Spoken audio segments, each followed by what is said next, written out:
हरित प्रणाम। आज बसंत पंचमी के पावन अवसर पर हम हमारी जसनाथी सिद्ध परंपरा की एक प्रमुख तपोस्थली हंसोजी धाम लिखमादेसर में हमारे देवतुल्य संतों सिद्ध महापुरुषों के सानिध्य में राम रूख अभियान मुहिम के तहत एक नए सिलसिले की शुरुआत कर रहे हैं। ये सिलसिला जसनाथ जी की उन शिक्षाओं पे चलने का आह्वान है जो 500 साल पहले उन्होंने धरती पर मनुष्य ही नहीं अपितु सभी तरह के जीव जंतुओं के कल्याण के लिए हमारे बुजुर्गों को दी थी। और वो शिक्षाएं ये है कि ये धरती हमारे साथ साथ में इस पे जितने भी तरह के जीव हैं, वनस्पतियां हैं, उन सब की माँ है, लिहाजा उन सब की इसमें हिस्सेदारी है। और उस हिस्सेदारी पे बात किए बिना, उस हिस्सेदारी को समझे बिना, उस हिस्सेदारी को साथ लिए बिना मनुष्य का कल्याण संभव नहीं है। और ऐसा मनुष्य धर्म की राह पे चलने वाला मनुष्य भी नहीं हो सकता। तो हम इस राम रूख अभियान के तहत कल यहाँ हमारी इस पवित्र भूमि से हरित रामदूत शपथ मुहिम की शुरुआत करेंगे। ये हरित रामदूत वे हरित हनुमान होंगे जो प्रदूषण रूपी रावण के नाश में जसनाथ जी की शिक्षाओं के सहारे राम रूख अभियान से घर घर को जोड़ेंगे, ताकि 500 साल पहले इस मरुभूमि में जाड़ का रूख लगाकर जो विचार प्रस्फुटित किया जसनाथ जी ने, वो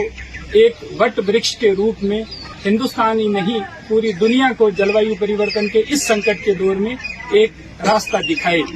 आज बसंत पंचमी के इस शुभ अवसर पर जब हम सब सनातन धर्म के अनुयायी, हम सब जसनाथ जी के शिष्य प्रकृति पूजन दिवस के रूप में बसंत पंचमी को मनाते हैं, तो इससे मुफीद हमारे लिए कोई दूसरा मौका नहीं हो सकता। जब हम पेड़ और पर्यावरण की बात है उसको घर घर तक ले जाने का संकल्प है, उसके साक्षी बन रहे हैं। इस अवसर पर हमारे साथ में परम सम्माननीय श्रीमान सूरजनाथ जी महाराज, श्रीमान दंडी स्वामी जी, श्रीमान सोमनाथ जी महाराज, यहाँ के महंत आदरणीय श्रीमान भंवरनाथ जी, ज्ञानी साहब और बाकी तमाम सिद्ध महापुरुष और सारे बुजुर्ग और युवा साथी भी हैं। तो मैं इस अवसर पर बड़ी विनम्रता के साथ में निवेदन करना चाहूंगा सबसे पहले सूरजनाथ जी महाराज साहब से कि आप आशीर्वचन शब्द स्वरूप हमें सीख प्रदान करें। आध्यात्मिक जगह पे सभी पधारे हुए संत वृंद, यहाँ के मैन जी,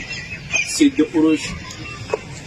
श्याम सुंदर जी जानी साहब और सभी युवा साथियों,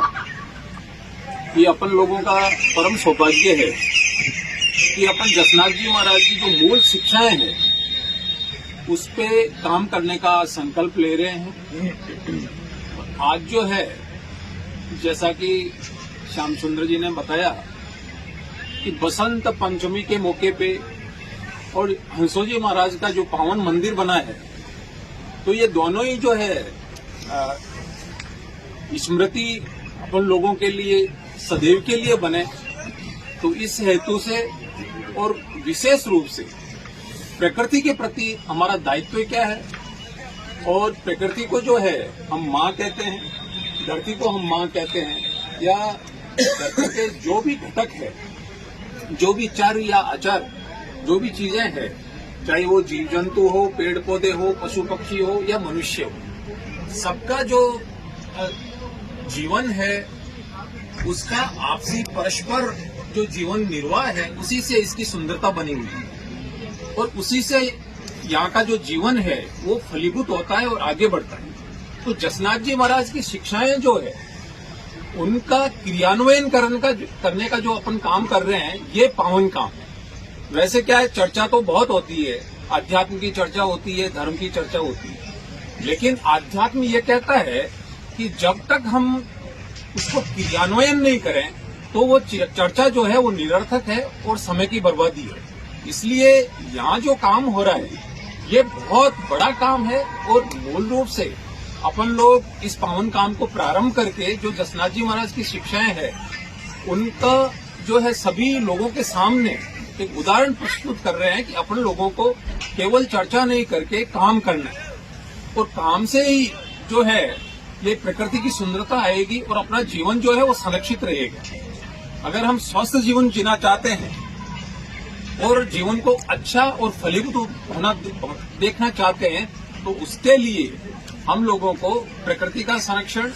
और पर्यावरण का संरक्षण जरूरी है। और इसका जो शुरुआत है वो पेड़ पौधों से ही होती है, क्योंकि पेड़ पौधे हमें शुद्ध हवा देते हैं, शुद्ध भोजन देते हैं और आश्रय देते हैं, और सभी जीव जंतु जो है वो इन्हीं पे निर्भर है। इसलिए ये पावन कार्य जो प्रारंभ कर रहे हैं अपन लोग सामूहिक रूप से, तो एक शुरुआत जो है जिसको बोलते हैं जैसे माइक्रोकोजम मैक्रोकोजम, एक शुरुआत छोटी सी चीज से होती है, लेकिन वही जब जैसा कि जानी साहब ने कहा, अगर संपूर्ण विश्व उसका अनुसरण करता है तो धीरे धीरे वो बहुत ही बड़ा जो कार्य है वो हो जाता है। तो ये प्रारंभ एक छोटा और सुंदर है, लेकिन निश्चित रूप से गुरु महाराज का आशीर्वाद और उनकी शिक्षाओं का जो प्रभाव है उसकी बदौलत ये संपूर्ण विश्व में ये मुहिम फैले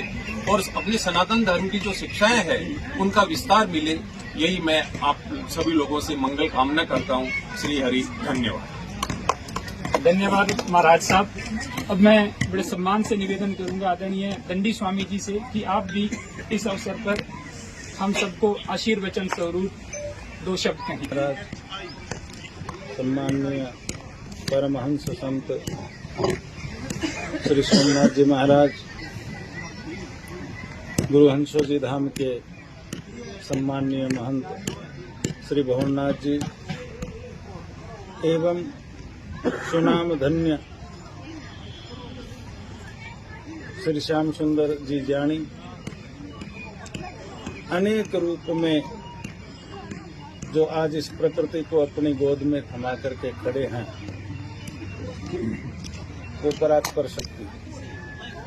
जैसा कि अभी मैन जी ने बताया था कि हमारे आचार्यों ने हमें वो मार्गदर्शन किया, हमारी उस वैदिक संस्कृति को उन आचार्यों ने अपने उपदेश के द्वारा, अपनी क्रिया के द्वारा मूर्त रूप प्रदान किया, और वो मूर्ति आज हमारे हाथ में सुशोभित हो रही है। श्री श्याम सुंदर जी का यह जो संकल्प है, श्री देव जसनाथ जी का जो प्रकृति पूजन का संकल्प है, वो संकल्प आज इस बसंत पंचमी के इस पावन पर्व पर यही मंगल कामना करते हैं कि ये बसंत पंचमी जैसे सरस्वती पूजन, प्रकृति पूजन,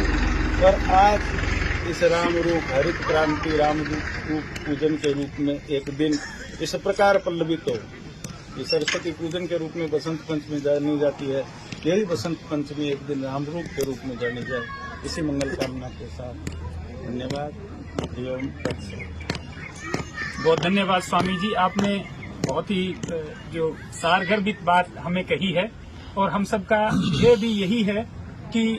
ये जो रूप है, ये जसनाथ जी के रूप प्रसाद के रूप में हमारे घरों में हरित सदस्य के रूप में, आज एक बाल रूप में, कल को वयस्क, और उसके बाद में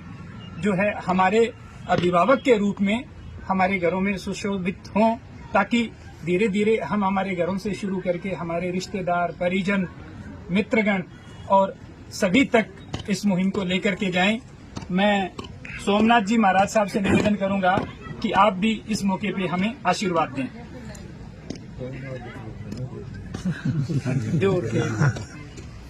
श्याम सुंदर जी ने धन्यवाद है जो कतोपुरी में भाव भी बड़ा किया है,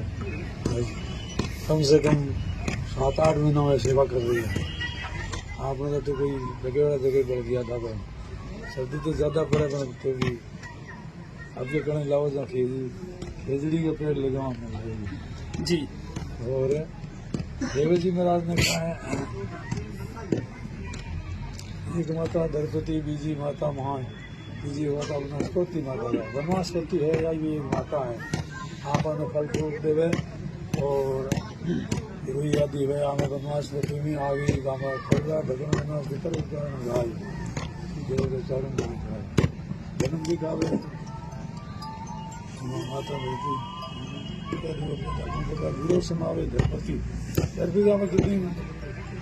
करानी कोई अलपुत्र करा वो तो आसो सैन करे वीरो समावे धरपति जन्म दिखावे माता बिना कोई धर्म नहीं दिखा माँ की सेवा करे नहीं वो भी पेड़ लगाए। एक माता धरती जी माता तीसरी माता वनवासपति है, वनवासपति पेड़ पौधा लगाना चाहिए और ज्यादा से ज्यादा से उनकी सेवा करनी चाहिए। दाव लागत में बचाव होना चाहिए, लगाने में फल काम नहीं हुए, सेवा करिए तो हमें फल मिले। और काम सुधी धन्यवाद है बहुत धन्यवाद। बहुत सारगर बात कही है स्वामी जी ने। लगाने के बाद में देखभाल करेंगे तभी सार है। तो मैं इस मौके पे अंत में ये निवेदन करना चाहता हूँ कि हम पौधा तभी लगाएं जब पेड़ बनाने की सामर्थ्य, नियत और भावना है। अगर वो नहीं है तो हम लेके ही नहीं जाएं, लगाए ही नहीं, क्योंकि लगा करके नष्ट कर दें तो उससे ज्यादा खराब काम कोई हो नहीं सकता। तो कल हम ये जो यहाँ पे 5200 पौधे हैं, बेलपत्र, जामुन, अमरूद और नींबू के, इन पौधों को साक्षी मानकर हम हरित रामदूत के रूप में शपथ लेंगे और इस शपथ के साथ ही विधिवत रूप से हम जो है यहाँ से जसनाथ जी, हंसो जी महाराज और हमारी जो प्रकृति है उन सब के आशीर्वाद से इस मुहिम को आगे बढ़ाएंगे। आप सबसे भी निवेदन है कि जो भी इस वीडियो को देख रहे हैं किसी भी माध्यम से, वो अगर संभव हो सके तो कल 10 बजे पधारें, हमारे साथ इस मुहिम का हिस्सा बने। कल नहीं आ सकते तो भी ये अनवरत मुहिम जारी रहेगी देश और दुनिया में, तो इस मुहिम का आप हिस्सा बने ताकि हम सब मिल करके और हमारा पर्यावरण है उसको बचा सकें। राम राम जी।